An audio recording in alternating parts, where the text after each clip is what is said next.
অপরাধের সব প্রমাণ নষ্ট করে ফেলার জন্য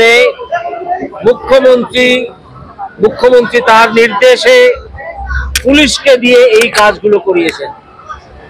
আজকে জানা যাচ্ছে যে 12-13 জন পুলিশ আধিকারিক সারাক্ষণ ওইখানে ছিল।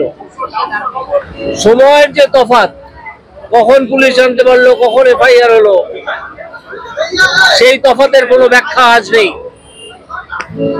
মুখ্যমন্ত্রীর নির্দেশ ছাড়া এখানে এই ঘটনা ঘটতে পারে না, যেখানে মৃতদেহ তাড়াতাড়ি নিয়ে গিয়ে তাকে পুড়িয়ে দেওয়া হবে।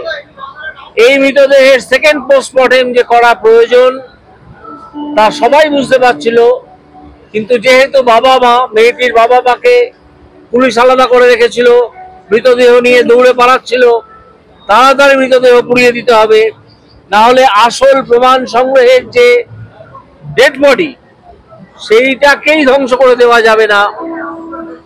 সেই জন্য পুলিশ তাড়াতাড়ি করছিল পুড়িয়ে ফেলার জন্য। এটা সম্পূর্ণ তো মমতা ব্যানার্জির নির্দেশ ছাড়া হতে পারে না।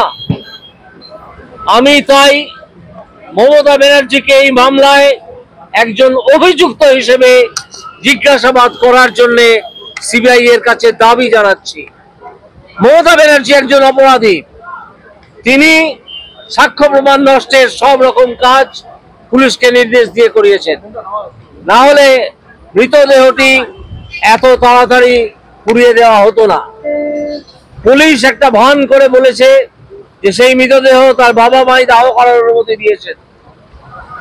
যে ভদ্রলোক ভদ্রমহিলাকে 3 ঘন্টা মৃতদেহ দেখতে দেওয়া হয়নি হসপিটালে পৌঁছানোর পরেও, যে ভদ্রলোক ভদ্রমহিলা বলেছেন যে পুলিশ এবং ওখানকার ডাক্তাররা আমাদেরকে হেনস্থা করেছেন, যার একমাত্র মেয়ে ডাক্তারি পড়ছিল, পরিবারটির আশা আকাঙ্ক্ষা যাকে ঘিরে গড়ে উঠছিল, তার যখন হঠাৎ মৃত্যু হয় তখন সেই বাবা মায়ের কি স্মরণে থাকে যে সেকেন্ড পোস্টমর্টেম করতে হবে?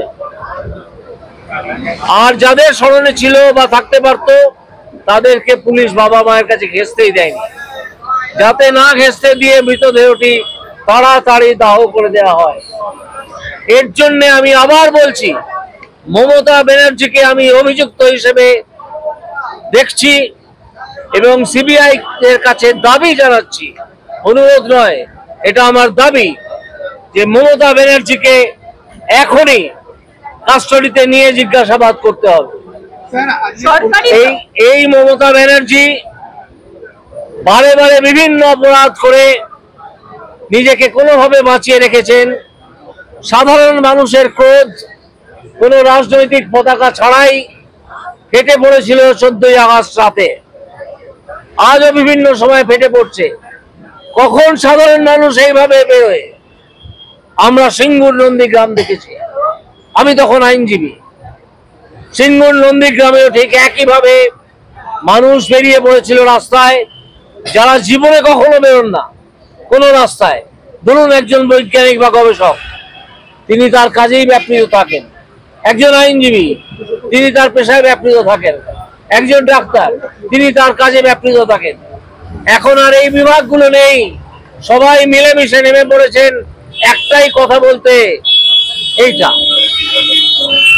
দফা 1, দাবি 1, মুখ্যমন্ত্রীর পদত্যাগ। মুখ্যমন্ত্রীকে পদত্যাগ যদি তিনি করতে না চান, তিনি করতে চাইবেন না, কারণ বিভিন্ন কেলেঙ্কারি তাকে তাড়া করেছে, বিভিন্ন কেলেঙ্কারি।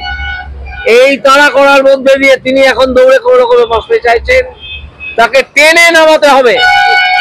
আজকে এই যে মানুষের বিক্ষোভ 14 তারিখে ফেটে পড়েছে, এটা একদিনের বিক্ষোভ নয়, পুঞ্জীভূত মানুষের ক্রোধ, মানুষের আক্ষেপ, মানুষের যে ঘৃণা, সেইটা 14 তারিখে ফেটে পড়েছে। এই মুখ্যমন্ত্রী একজন অভিযুক্ত এই মামলায়, তাকে ছেড়ে রাখলে চলবে না। এবার